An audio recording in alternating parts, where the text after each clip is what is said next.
You're listening to a Frequency Podcast Network production.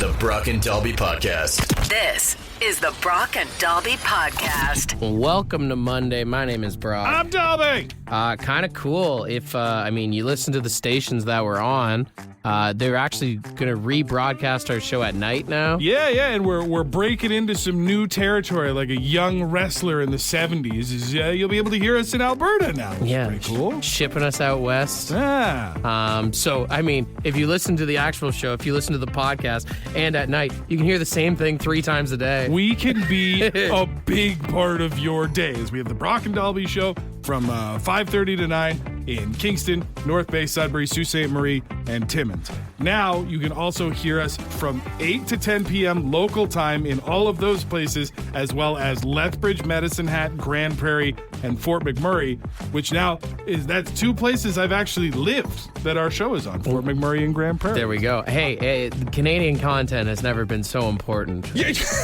Is that what we're doing to try and get people to listen to our shit? Yeah. We're like Canadian booze. We're spreading across the country. If you want to tell that fucking Donald Trump what's up, you listen to us first thing in the morning, then the podcast at lunchtime, then again in the evening, and you tell him to suck it. The Brock and Dalby Podcast. The Brock and Dalby Podcast. The tariff war has officially begun between the U.S. and Canada.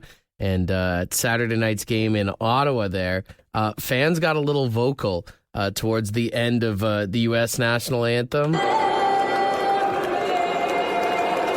Ooh. Started booing the anthem, and then wait till O Canada kicks in here.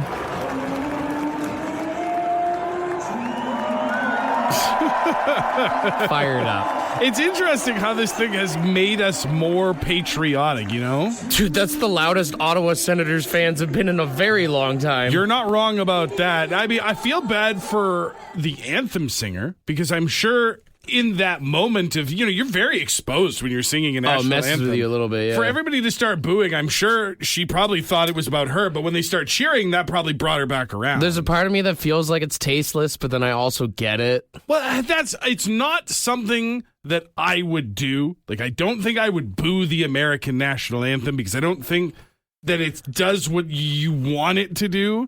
But I would also not be the person sitting in that arena going like, you people should be ashamed of yourselves. It's also the most Canadian way to get spicy, booing the anthem at a hockey game, 100%. Right? Oh, it's right up our alley. Honestly, I can't wait. Is it next week when that Four Nations Cup starts? Oh, that is coming up around now. I can't wait for that Canada-USA game in Montreal. Wait, does this mean, do you have to boycott Austin Matthews since he's Captain America now? Oh, God. Put a tariff on him. Are we putting a tariff on Austin Matthews' jersey? Don't do that to me. You gotta buy a Sid the Kid now. He's Captain Canada. It does make the Four Nations Cup just a little bit extra zesty now. Obviously no one's excited for a trade war and tariffs and all that stuff, but you're right. Like, the people behind the Four Nations Cup who have been desperately trying to get people to care. A lot of people have been knocking on it, yeah. They're desperately trying to get people to care, and all of a sudden they're like, ooh, built-in storylines. Ooh, I cannot wait for those games. It just adds the ante up a little bit more, you know? It's classic pro wrestling come to hockey, and I'm here for it. The Brock and Dalby Podcast. We were talking about people booing the American anthem at the Ottawa Senators game on Saturday night, and someone just sent us this message. I don't know if this is a hot take or anything, but personally, I don't really give a shit if they play the anthem at sporting events. And I've always wondered, why do we play the national anthem at sporting events? It does feel really unnecessary. Like, it's a weird thing to get patriotic about, even for the Senators game, right? They boo the American anthem. They cheer the Canadian anthem.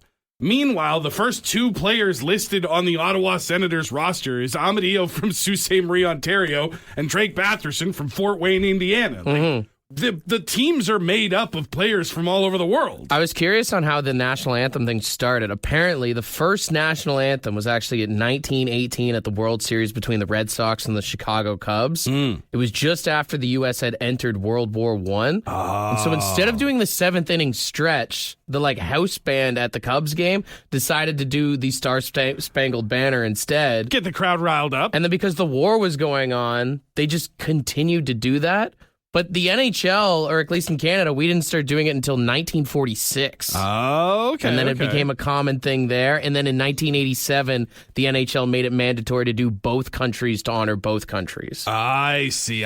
Well, it does make sense that, like, the biggest thing about a national anthem is to drive patriotism. The number one time to drive patriotism is during a war, whether that be economic or physical. Weird thought, though.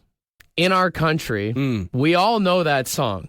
Oh, yeah. We all know both of them. We all know both of them. Yeah. But the only time that you actually hero Canada is at a sporting event. Sporting event? Or if you're a kid in school. And even then, not every school still does it. There are schools that did away with it at some point. And you get the weird versions at school that's like,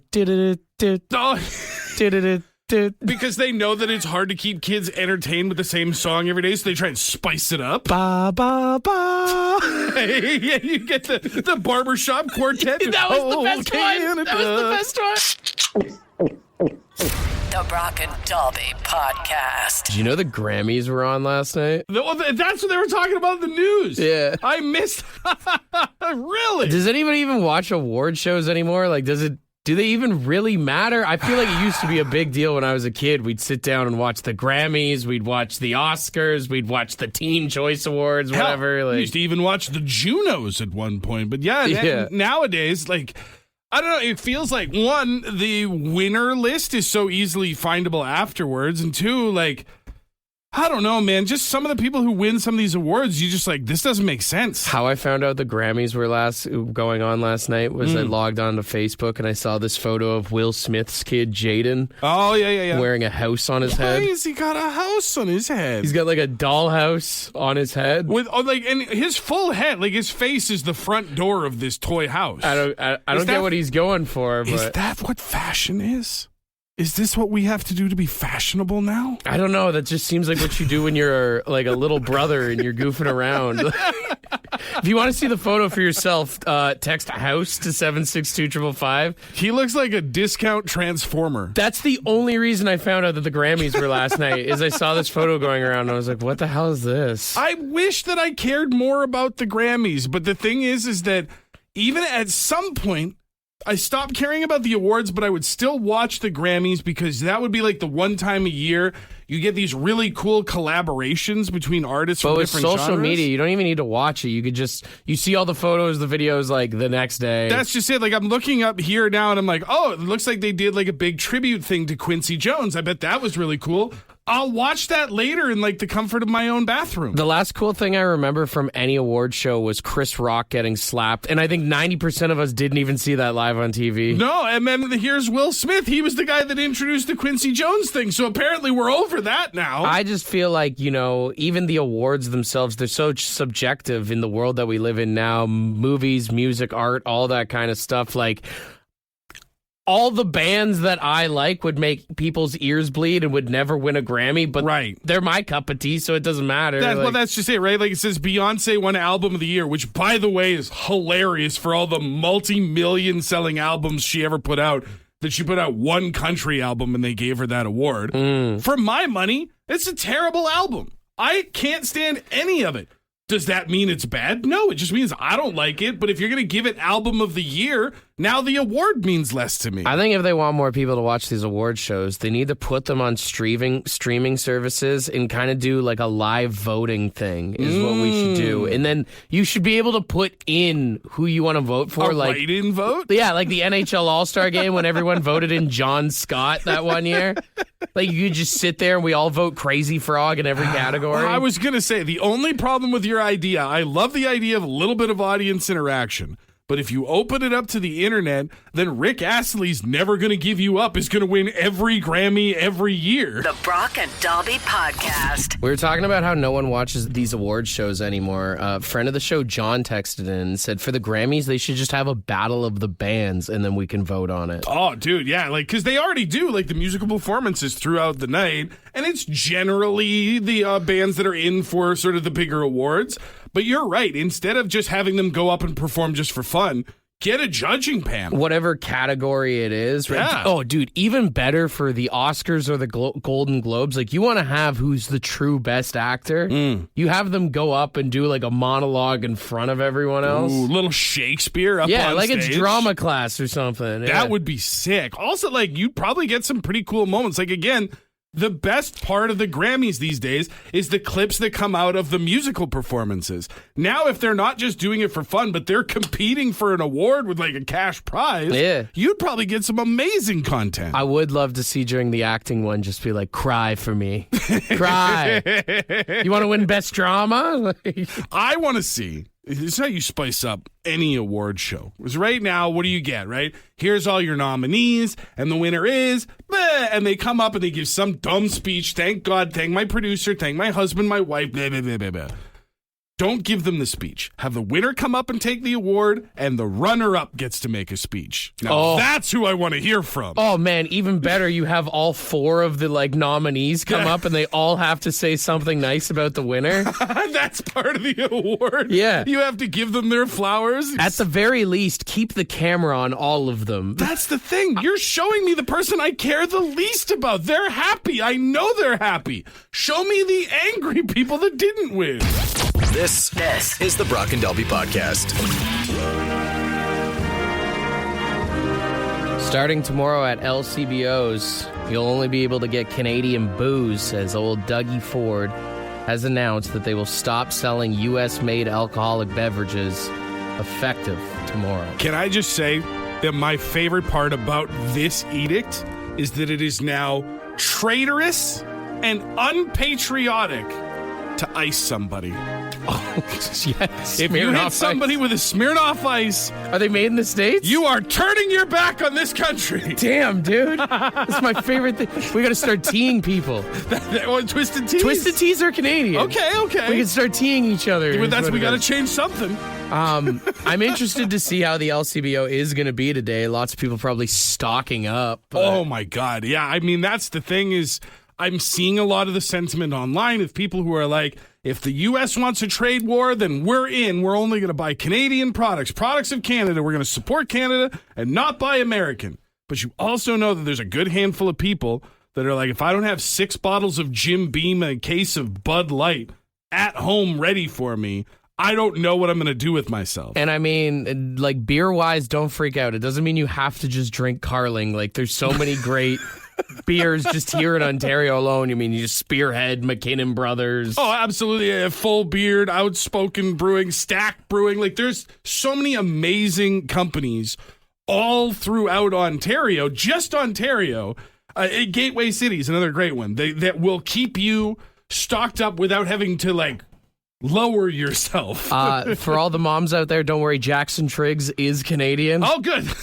So you can get your boxed wine. I mean, that's the thing, right? Like, we have the Okanagan is just this amazing wine country, so you don't necessarily need to go to California. And your whiskeys and stuff, 40 Creek, drink something like that, right? JP Weiser's, Gibson's, that's all good Canadian brands. Like, that's the thing. If you're one of those people that's sitting here and you're hearing that all these American brands are about to disappear on Tuesday, and like Brock said, you're like having this moment of like, I got to get down and stock up. Trust me, if you go into an LCBO on Tuesday, once all the American brands are out, you are still going to be welcomed with quite the selection of tasty beverages. Be a patriot. That's right. Drink Canadian booze. That's get drunk for the red and white, baby. I will say, I do think we should take Wayne Gretzky's booze off the shelf. You know, I get that. The guy was at the inauguration. I get that. If we're trying to make a stand against Donald Trump, maybe we should also make a stand against people who were standing there cheering. Plus, I mean, that wine is trash, by the way. Have you ever had it? It would be awful. Be pretty easy to ban it, you know? God. The Brock and Dalby Podcast. The Brock and Dalby Podcast. We were just laughing because we're looking at all the prop bets for the Super Bowl this weekend. This is the closest that I come as like a recovered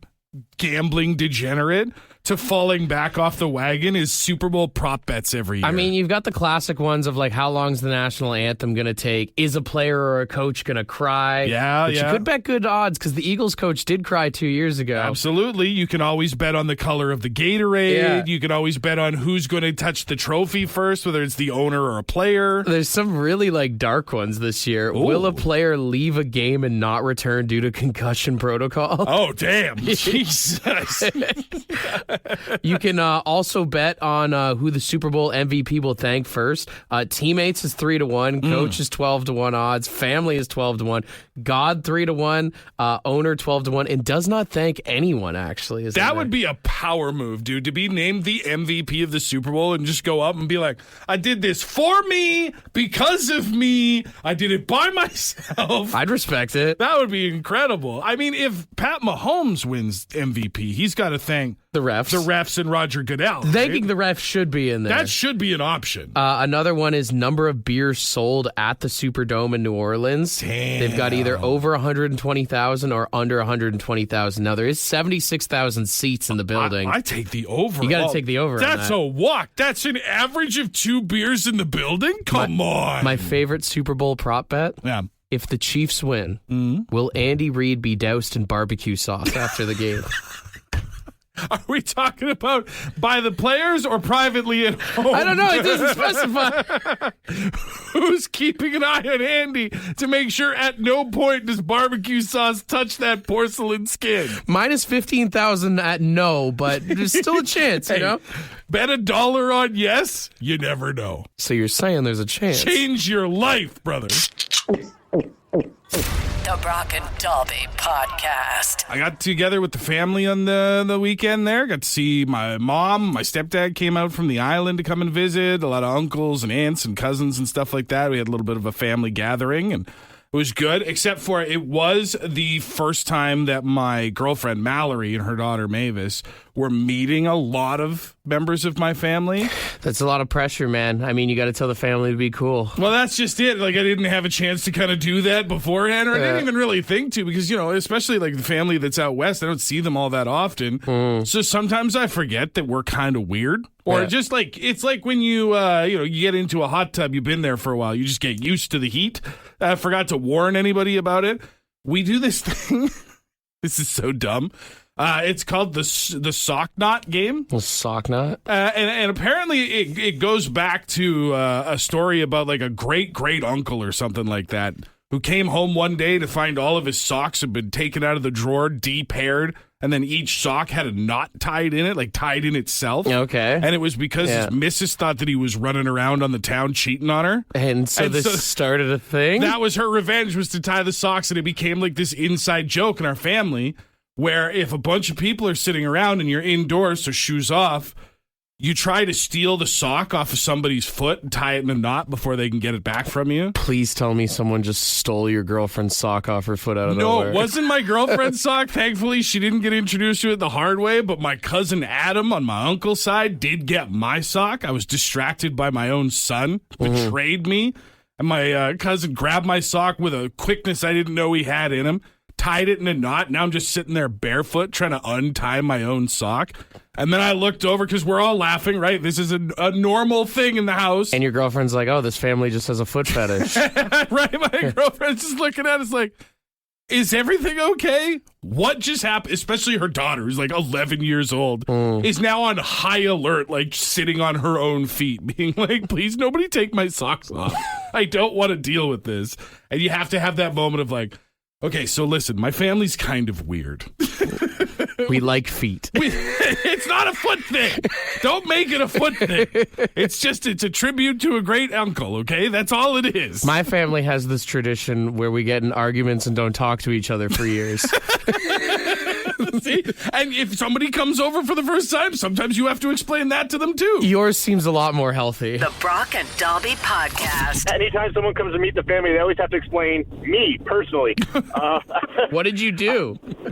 I have a bit of a disability after a diving accident when I was 21. So I kind of walk with a weird limp, and my hands don't totally open all the way. So when I go to shake somebody's hand, it's a little awkward. And So I usually have to sit down and tell the whole spiel about Do everything you make that up happened. at least a good story before you tell the real one?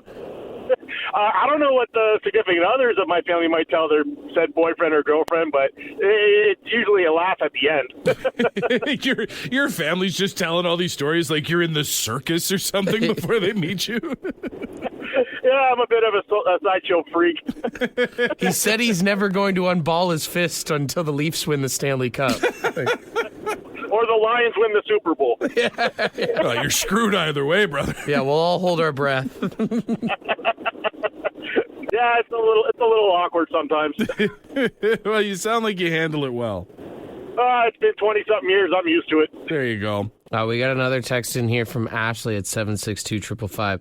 She said, anytime I take people to come meet my family, I have to warn them about my grandfather, about how he loves to have in-depth conversations with people he meets. It's like Courtney's grandma, dude. The first time I met her, she sat down and she's like, when I was your age. Oh, and I was God. like just locked in for an hour. That's the thing, man, is like for some people, they understand sort of the social graces of like, okay, we've met, the temperature is at 0. We have to warm that up by getting to know one another before we can get really personal with each other. And then there's other people that are just like, hey, put her there. Nice to meet you. So tell me about all of your dead grandparents and stuff like that. Like, let's get right into the meat of telling me who you are as a person. I dated a girl in high school who, like, when I met her aunt, she was like, hey, heads up, she's a little bit kind of, she's a little spiritual. Yeah. As soon as I walked in the room, she's like, are you okay? And I was like, what? And she's like, your aura is just off. There's not something's not right with you. Are you healthy? And I was like, what? Wow. And she's like, I think you need to go to a doctor. And I was like, what the hell? And she's like, Jesus. yeah, I don't know. She's just weird like that. That's so hot right out the gate. Like, how do you proceed? What's the rest of the day look like after that conversation? We had to have dinner, and she's just staring at me and kept telling me I should go to the doctor. She's watching you slowly die at the dinner table. It's like apparently. 17. Like, what the hell? People get like this odd familiarity with people really quickly. It's the same. You see it a lot with people who hug, like hugger people. Oh, yeah. My mom is bad for that, man. Even yesterday, like when she met my girlfriend's daughter for the first time, and this kid's 11 years old, not a hugger. Like, not. I don't even think she's given me a hug in the time that like we've sort of been a family unit together. My mom walked right across the room and was like, didn't even say like, can I give you a hug? I'm a hugger, and just went right in for the wrap up. Yeah. And I was just like, oh, I'm sorry, Mavis. I should have warned you about that. Just bear wrapping everyone that they possibly can. Some people just, that's how they, some people like a good, crisp, firm handshake, and some people are like, nah, we hug. It's funny, you can get away with being a hugger, not a kisser, though.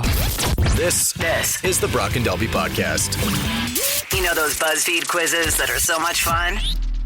Yeah, that's not what this is. It's the quiz with Brock and Dalby. All right, it's Super Bowl week, Yeah. and I want to try something new with the quiz. Go Eagles. Yes, go Birds. I mean, just go anybody but Kansas City. I want to try something new with the quiz here. So you're a big football fan. You watch every single game, every single week. Yes.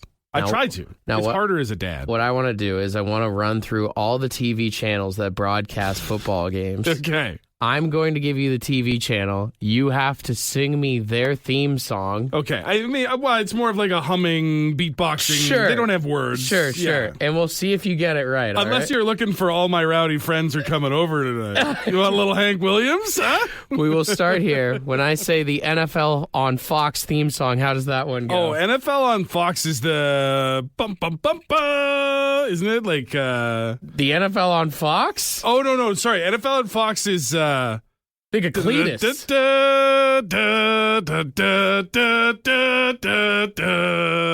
There you go. With the dancing robot in the Yeah, background. there you go. Yeah. Which one was I thinking of at first? I got mine mixed up already. All right, 1 for 1 here off the board. Okay. When I say CBS, how does the CBS one go? CBS might be the best one. If I'm being honest, it's the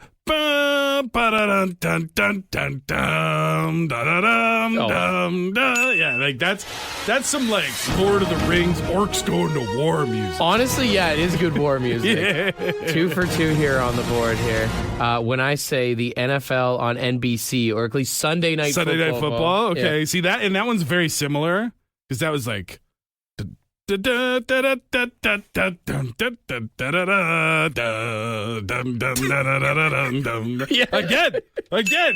Put the war paint on. You're marching over the hill, sword in one hand, shield in the other. It is funny just like watching you. I wish we had the camera on you. Watching my brain try and file through the filing cabinet of dumb music. All right. Now, we are going to go Monday Night Football. Okay. Not Hank Williams, but the anthem that they do for Monday Night Football. Can you give me that one? Oh, yeah. I mean, that was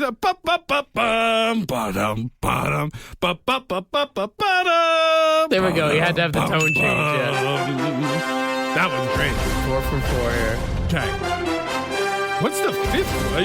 I'll tell you right now. If you're doing some like Amazon Prime, I don't know. Does Amazon Prime even have a song? They do some football games. I'm going to go, since it is Super Bowl week. Okay. I'm going to go, can you give me the classic NFL Films theme song? Oh, from like when they're doing like the documentaries and stuff. They're like.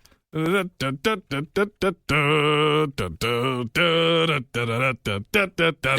is. On a blustery Sunday night in Green Bay at frozen Lambeau Field. Are you trying to turn me on right now? Oh my God. Got a dust bowl going over here. Joe Namath pointed to the end zone. That's hot. Do you whisper that kind of stuff in Mallory's ear before you go to bed? Oh, buddy, she loves football. She didn't used to, but she does now. 5 for 5 on the quiz. Oh, yeah! Round of applause. And that means the Eagles are going to win. Not if the refs have anything to say about it. Yeah. The Brock and Dalby Podcast. The Brock and Dalby Podcast.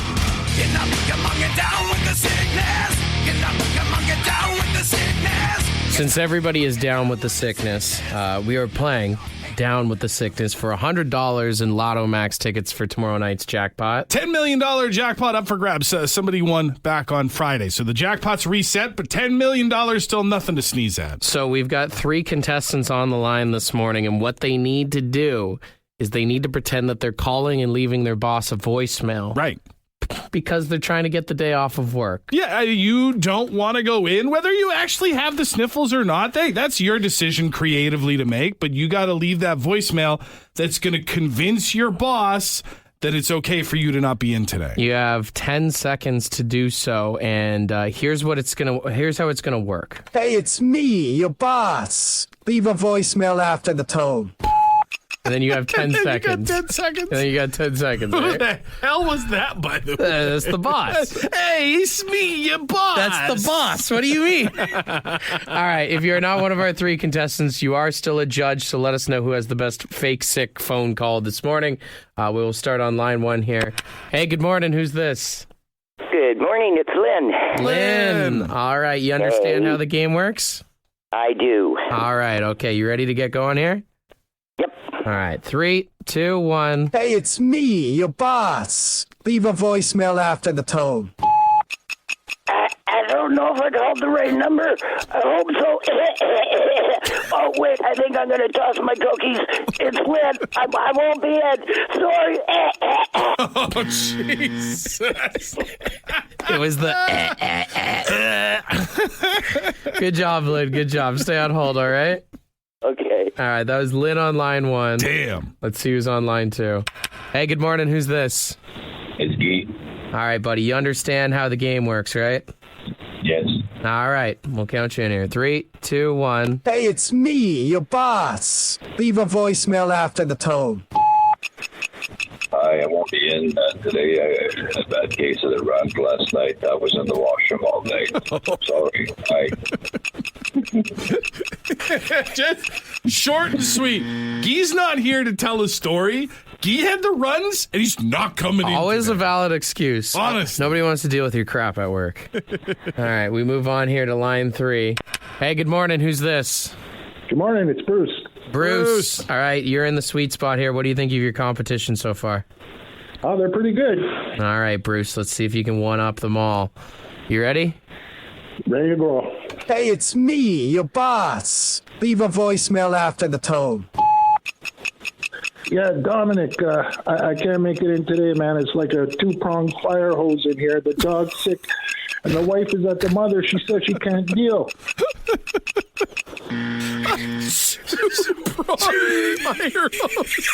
It's a horrific visual. All right, Bruce, stay on hold here. All right, let's weigh out our options. So we had Lynn at first, who tossed her cookies. She did good. We had Guy, he's not messing around. Just the runs. I'm not coming in. And then we had Bruce with the fire hose. The two-pronged fire hose.